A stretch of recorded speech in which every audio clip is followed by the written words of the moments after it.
And salutations, I'm Gil. And I'm Gil, and this is Strategic Prepper.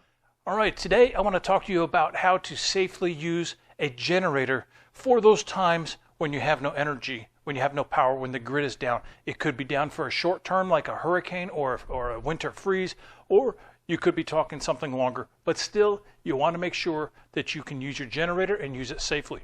So the first thing I've got over here, a Firman W3200i. This is an excellent unit. One thing I really like about the Firman unit, this is the backside we're looking at.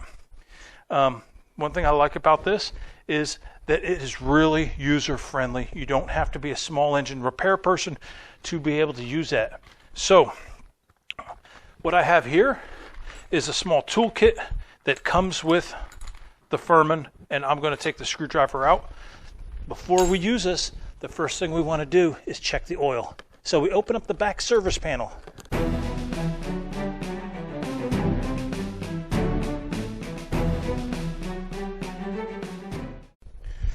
All right, we can see this is insulated. Keep the sound down. And what we can see in here is this is the oil. And this is how we check the oil. There's a plug for filling it. And we're going to check the oil.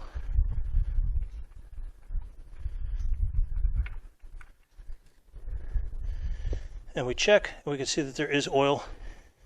We check the dipstick, and we're looking for on the dipstick for oil.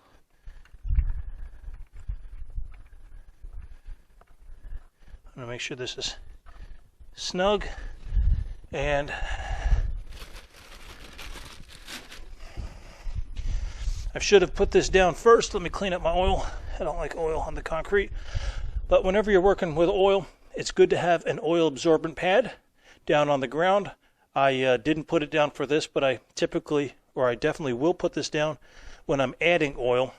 Firman includes a pour spout, a funnel that'll allow me to get in there.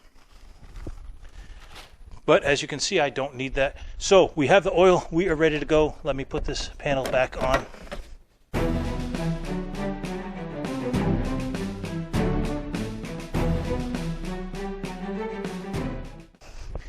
When we're putting the panel on, I like to get all the screws in first before I tighten any of them. That's with any panel. I don't want to tweak the panel. Sometimes if you just tighten one screw at a time, especially on the larger panels, you'll find that the panel will not actually fit because it'll twist the shape of the panel. I don't think that's a concern with this one.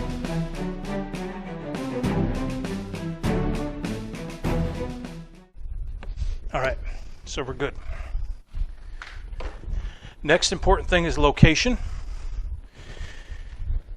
This is the exhaust, and we want to make sure that it does not exhaust near any air intake, air conditioner, anything that's going to bring the air into our house or our RV or wherever we're staying. So the exhaust needs to be some distance away. So also, and notice I've got this nice handle. I can move this into place with one hand. I'm going to position this over here. Put the handle down. And the reason is because I've got my grounding rod over here. This is a copper rod. It's an 8-foot rod. It's driven down to the ground. And we want to make sure that we connect the grounding port. Every generator will have a grounding port. And we ground this to the rod in case there is a ground fault. Make sure we've got a good connection. And we're pretty good, pretty solid there. So it's important to ground that before you run it. Otherwise you could have a buildup of electricity and get a shock when you touch that. So we're almost ready to go. Next thing we need to do is we need to fuel this. So this holds 1.8 gallons. It says right here, 87 octane minimum. And we'll go ahead and take that off in just a second. So I've got my fuel here. I keep 4 of these filled, 5-gallon cans. I keep 4 of them filled, and then I've got 3 of these, and I rotate my fuel through. Now, keeping fuel that long, it's important to make sure that you protect this fuel, because the fuel will degrade over a period of time. So I use Sta-Bil fuel stabilizer. The spout has got measurements on it, and the back will tell you how much to put in 4 or 5 gallons. In this case, 1 ounce is good for 2.5 gallons. So I've got 2 ounces of fuel stabilizer in on this container. So we're going to fuel out of this container, but I do want to start with how to use the larger 5-gallon fuel storage. Notice it's locked down with a pin. All right, so we're going to take this pin and we'll pull it out. And this pops up. And we see that the lid just opens up. And this is a spout. You need to have a spout to pour. This fits right on here. And you can see the grooves just slide right into here, both sides. Just push that down. And now I could pour this either into the generator, or I can refill my gallon can with that. So that's how these 5-gallon storage tanks work. Takes a little getting used to. And let me close this back up. So I've got the same grooves here. I push that down. I've got the pin. Make sure the pin fits into the hole. And now I'm sealed. All right, but today we're going to use your standard can. Now, it's important that when you're storing gasoline to have a spring-loaded cap. Reason being is that gasoline has a high vapor pressure. What that means is the liquid is putting pressure off faster than stronger than the atmosphere will resist it. If it's open to air, that means it'll just keep evaporating until it's all gone. If you have a weak valve, or if you have a weak cover, that pressure could force a leak out of the container. So spring-loaded container will help keep that safe. Okay, sometimes when you open, you'll hear the pressure release. In this case, we already opened it, so the pressure didn't release. That's just that pressure equalizing, so not really a big deal, but you want to be aware that that's happening. When I run the generators to store them, I run them all the way out of fuel. So when I need it, like for today, I am going to have some, it's going to be empty. I'm going to have to add some fuel. I check my screen in here. If you can take a look, this is a screen to make sure garbage doesn't get into the fuel tank. We see this comes up, and we can clean that if we have to. I'll just leave that in there. We'll pour some gasoline in here.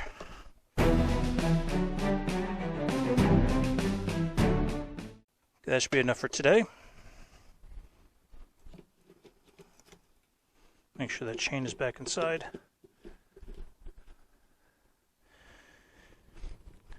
All right.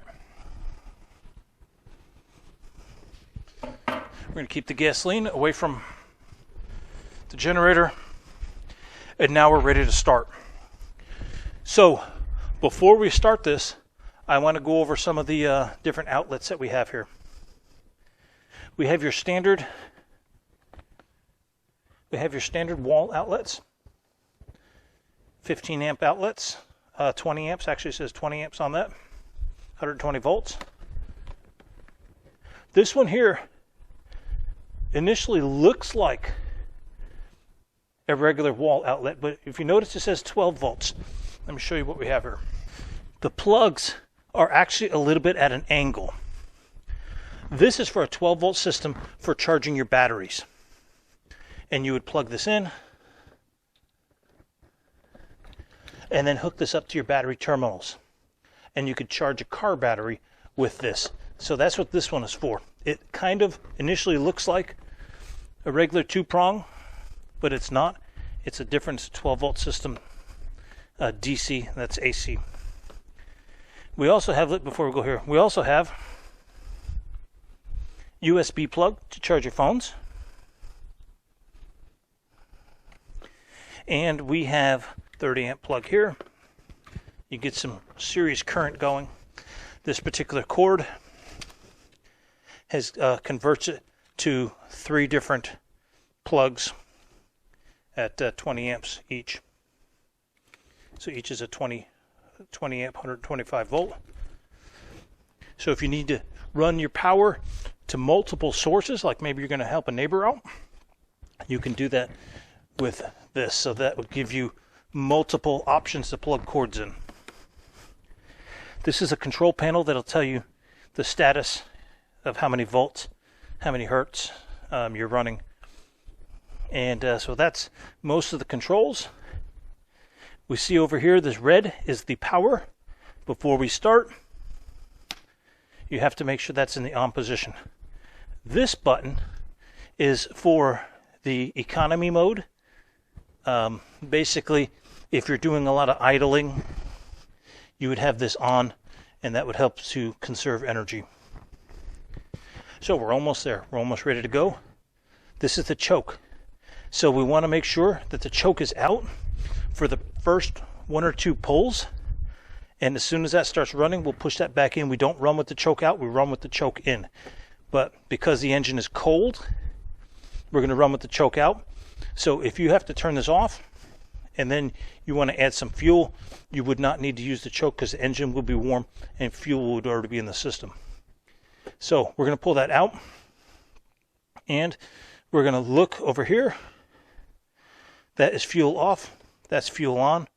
So we're going to have the fuel on, and then we're going to go ahead and give it a pull. Ready? All right.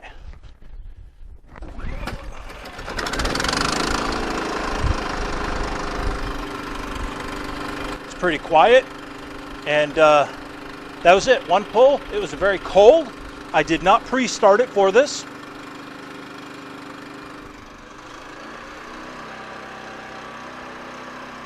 And we can see, there it is. We got power. So grid down, we can run stuff. Let's look over here.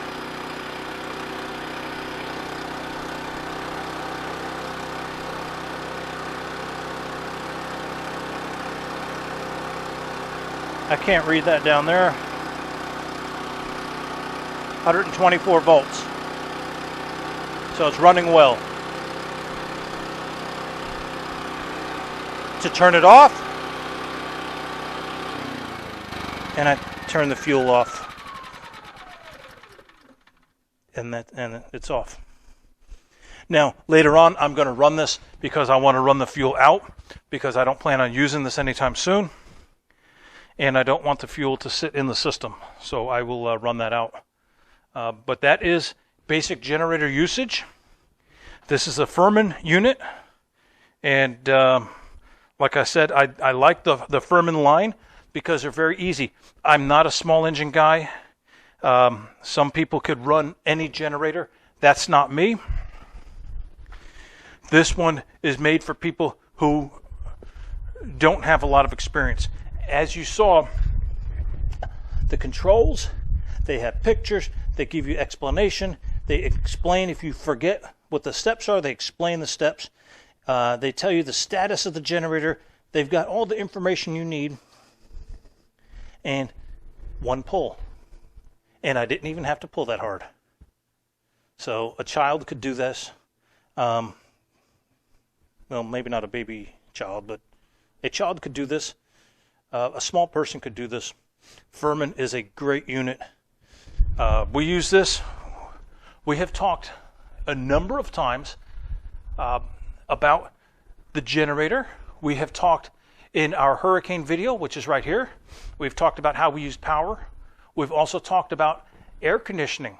This unit powered our air conditioning during the hurricanes last year, as well as our refrigerator and our freezer powered them constantly.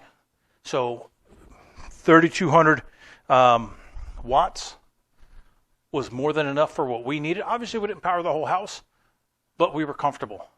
So very good unit. I recommend it.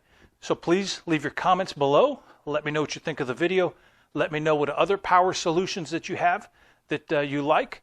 And if you like this video, please give your thumbs up and please subscribe to our channel. So thanks for watching. I appreciate you spending some time with us on this. Stay safe and stay prepared.